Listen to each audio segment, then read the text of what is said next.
ನನ್ನ YouTube channel ವೀಕ್ಷಕರಿಗೆ ಹೃತ್ಪೂರ್ವಕವಾದ ಸ್ವಾಗತ. ನಾನೀಗ ಶಕ್ತಿಪೀಠ ಹುಚ್ಚು ನನಗೇಕೆ ಬಂತು ಅಂತಕ್ಕಂಥ ಸೀರೀಸ್ ಆಫ್ ಎಪಿಸೋಡ್ಗಳನ್ನ ಮಾಡ್ತಾ ಇದ್ದೀನಿ.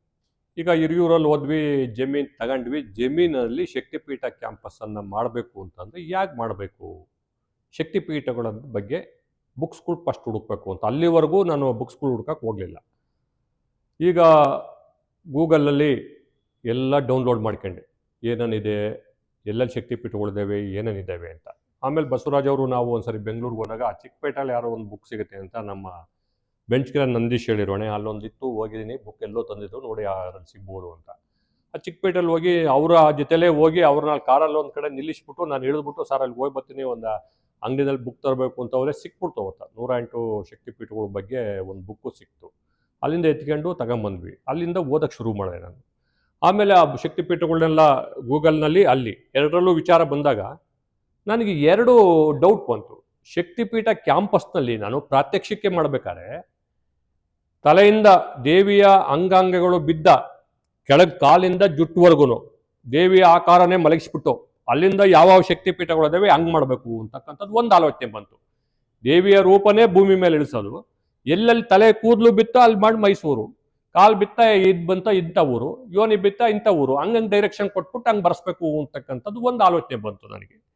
ಎರಡನೇದು, ಬೇಡ, ಅದು ಆ ಥರ ಮಾಡೋದು ಬೇಡ, ಭೂಮಿ ಮೇಲೇ ಭಾರತ ನಕ್ಷೆ ಇಳಿಸ್ಬಿಟ್ಟು ಅದರಲ್ಲಿ ಯಾವ ಊರಲ್ಲಿ ಎಲ್ಲೆಲ್ಲಿದೆ GIS ಲೊಕೇಶನ್ನಾಗ ಅಲ್ಲೇ ಇಳಿಸಿರಿ ಹೆಂಗೆ ಅಂತ ಎರಡು ವಿಚಾರಗಳು ಚರ್ಚೆ ಬಂದ್ವಿ. ಅಷ್ಟೊತ್ತಿಗೆ ನಾನು ವೇದಾನಂದ ಮೂರ್ತಿ ಎಲ್ಲ ಚರ್ಚೆ ಮಾಡಿದೆ, ಏನು ಮಾಡೋದು ಅಂತ ಸರ್ವೆ ಮಾಡೋಕ್ಕೆ ನಿಮ್ಮ ಹುಡುಗನ ಕಳ್ಸಪ್ಪ ಇಲ್ವ ಸರಿನಾ ಅಂತ ಹೇಳಿ. ಯಾಕೆಂದ್ರೆ ಪಾಪ ನನಗೆ ಯಾವಾರ ಹೇಳ್ಬೇಕು, ಅವ್ರು ಸತ್ಯಾನಂದ ಇವರೆಲ್ಲ ಬಿಟ್ಟಿ ಮಾಡಿಕೊಟ್ಬಿಡ್ತಾರೆ ನನಗೆ. ಕಳಿಸಿರೋ ಅವರು ಫಸ್ಟ್ ಏನು ಮಾಡಿದೆ ಅಂದರೆ ಹೈವೇಯಿಂದ ಇಲ್ಲಿಂದ ತನಕ ಸರ್ವೆ ಮಾಡ್ರಪ್ಪ ಎಷ್ಟು ದೂರ ಐತೆ ಅಂತೇಳಿ ಅವ್ರು ಕರೆಸಿದ್ವಿ. ಬಂದು ಅವ್ರು ರೋಡಲ್ಲಿ ಸರ್ವೆ ಮಾಡ್ಕೊಂಬಂದ್ಬಿಟ್ರು. ಅವ್ನು ಯಾರೋ ಬೆಣ್ಣೆ ಹಾಕ್ಕೊಂಬಂದ್ಬಿಟ್ಟು ಇವನ್ನ ಟ್ರೈಪಾಯ್ಡ್ ಹೊತ್ಕೊಂಡು ಕಿತ್ಕೊಂಡು ಗಲಾಟೆ ಮಾಡೋಕ್ಕೆ ಶುರು ಮಾಡ್ಬಿಟ್ಟು ಅವನು ರೋಡೆಲ್ಲ ಯಾವನೇ ಸರ್ವೆ ಮಾಡೋನು, ನನ್ನ ಜಮೀನಲ್ಲಿ, ನನ್ನ ಖಾತೆ ಜಮೀನು ಕಡೆಯಲ್ಲಿ ಸರ್ಕಾರಿ ರೋಡ್ ಐತಾ, ಖರಾಬ್ ಐತಾ, ಇಲ್ಲಿ ಅಕ್ವಿಷನ್ ಮಾಡ್ಕೊಂಡಿರ, ಫಸ್ಟ್ ನಾನು ದುಡ್ಡು ಕೊಟ್ಟು ಮಾಡಿ ಅಂತ ಕಿತ್ಕೊಂಡು ಬಿಡೋಗ್ಬಿಟ್ಟ.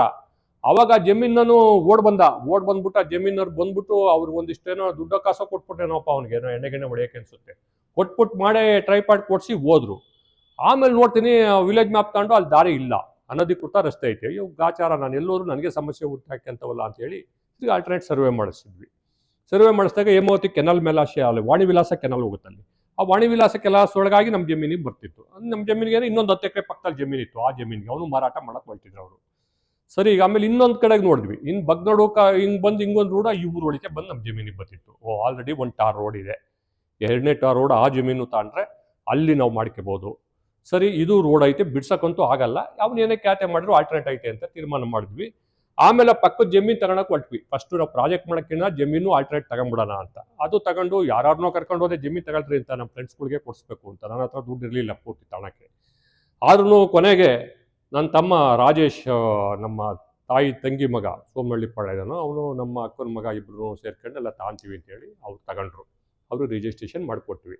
ಅಲ್ಲಿಗೆ ಹೆಚ್ಚು ಕಮ್ಮಿ ಒಂದು 30 ಎಕರೆ 25 ಎಕರೆ ನಮ್ಮದೇ ಜಮೀನಾಯಿತು. ಕಾಲುವೆನು ವಾಣಿವಿಲಾಸ ಕಾಲುವೆನು ಅದರೊಳಗೆ ಹೋಯಿತು. ಆಮೇಲೆ ಅದನ್ನ ಫೌಂಡೇಶನ್ ಬೇರೆ ರಿಜಿಸ್ಟ್ರೇಷನ್ ಮಾಡಿಸ್ಬೇಕು ಅಂತ ಇತ್ತು. ಅದೇನು ಮಾಡಬೇಕು ಅಂತ ಕರುಣಾಕರ್ ಬಿಟ್ಟೋದ್ಮೇಲೆ ಅದೊಂದು ಆಲೋಚನೆ ಬಂದಮೇಲೆ ಇಲ್ಲಿ ಸರ್ವೆ ಮಾಡಿಸ್ದೆ, ಭಾರತ ನಕ್ಷೆ ಇಡೋಕ್ಕೆ ಎಲ್ಲೈತೆ ಜಾಗ ಅಂತ. ನಮ್ಮ ಸತ್ಯಾನಂದ್ ಕರ್ಕೊಂಡೋಗಿ ಅವನ ಎಲ್ಲ ಸರ್ವೆ ಮಾಡಿಸ್ದೆ. ಫೀಲ್ಡ್ ಎಲ್ಲ ಸರ್ವೆ ಮಾಡಿಸಿ ಒಂದು ಲೇಔಟ್ ಮಾಡಿ ಒಂದು ಲೇಔಟೇ ಮಾಡಿಬಿಡೋಣ ಅಂತ ಒಂದ್ಸರಿ, ಶಕ್ತಿಪೀಠ ಮಾಡೋಣ ಅಂತ ಒಂದ್ಸರಿ ಭಾಳ ಹುಚ್ಚಾಟ ಆಡಿದೆ ನಾನು ಅವಾಗೆಲ್ಲ. ಆಡಿದ ಮೇಲೆ ಆ ಜಾಗದ ಲೊಕೇಶನ್ ಕುಂತ್ಕೊಂಡು ಹಳ್ಳದ ನೀರು ಎಷ್ಟು ಬರುತ್ತೆ, 2000 ಎಕರೆ ಜಮೀನು ನೀರು, ಮಳೆ ನೀರು ಬಿದ್ದು ಒಳದೊಳಗೆ ಹೋಗ್ಬೇಕು. ಹಳ್ಳನೇ ಇಲ್ಲ, ಮುಚ್ಕೊಂಬಿಟ್ಟವ್ರೆ. ಅರೆ ಏನು ಮಾಡೋದು, ಇದು ನೀರು ಇಷ್ಟೊಂದು ನೀರು ಬರುತ್ತೆ ಹೋಗುತ್ತೆ, ಸುಮಾರು 500 ಕ್ಯೂಸೆಕ್ಸ್ ನೀರಲ್ಲಿ ಡಿಸ್ಚಾರ್ಜ್ ಆಗುತ್ತೆ ನಮಗೆ ಆ ಪಾಯಿಂಟಲ್ಲಿ. ಅದು ವಾಣಿವಿಲಾಸ ಕಾಲುವೆಯಲ್ಲಿ ಬಂದು ಕೆಳಗಾಸಿಗೆ ಹೋಗಿ ವೇದಾವತಿ ರಿವರಿಗೆ ಸೇರ್ಕೊಂಡ್ಬಿಡುತ್ತೆ, ಕೃಷ್ಣ ಬೇಸಿನ್ ಹೊಟ್ಟೋಗ್ಬಿಡ್ತೈತೆ ಅದು. ಸರಿ, ನೀರೈತೆ ಅಂತ ಹೇಳ್ಬಿಟ್ಟು ಆ ಕಾಲುವೆ ಮಾಡಬೇಕು ಅಂತ ನನಗೆ ಆಲೋಚನೆ ಬಂತು. ಹಳ್ಳ ಕರಾಬಳ್ಳ ಅಂತಂದ್ರೆ 1 ಎಕರೆ ಕರಾಬಳ್ಳ ಜಮೀನಿದೆ, ಮುಚ್ಚಿಬಿಟ್ಟವ್ರೆಲ್ಲ, ಹಿಂದ್ಲರು ಮುಚ್ಚೋರೆ ಮುಂದ್ಲರು ಮುಚ್ಚೋರೆ.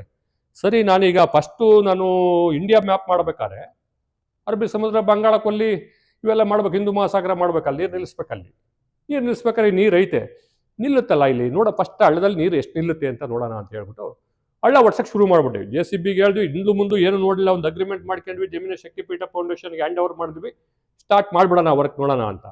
ಹಳ್ಳ 750 ಮೀಟ್ರ್ ಬರುತ್ತೆ. ಈ ಟಾರ್ ರೋಡ ಬಗ್ನೋಡು ಕಾವಲಿಂದ ಹೈವೇಯಿಂದ ಬರತಕ್ಕಂಥ ವಡ್ನಳ್ಳಿ ವಿಲೇಜ್ಗೆ, ಅಲ್ಲಿಂದ ಬರ್ತಕ್ಕಂಥ ಈ ರೋಡು ಟಾರ್ ರೋಡೇ ಅಲ್ಲಿ ಹೋಗುತ್ತೆ. ಅಲ್ಲಿ ಪಕ್ಕದಲ್ಲಿ ಅಲ್ಲಿ ಹಾಕ್ಯಂತಿದ್ದಂಗೆ ನಾವು ಹಳ್ಳನ 750 ಮೀಟ್ರ್ ಆ ಒಳದಿಂದ ಬಗ್ನೋಡು ರಾಷ್ಟ್ರೀಯ ಹೆದ್ದಾರಿ ವಡ್ನಳ್ಳಿ ವಿಲೇಜ್ಗೆ ಬರ್ತಕ್ಕಂಥ ರೋಡ್ಗೆ, ಆಮೇಲೆ ಇದು ಏನು ವಾಣಿವಿಲಾಸ ಕಾಲುವೆ ಹೋಗುತ್ತೆ ಅಲ್ಲಿಂದ ತನಕ 750 ಮೀಟ್ರ್ ದೂರ ಐತೆ.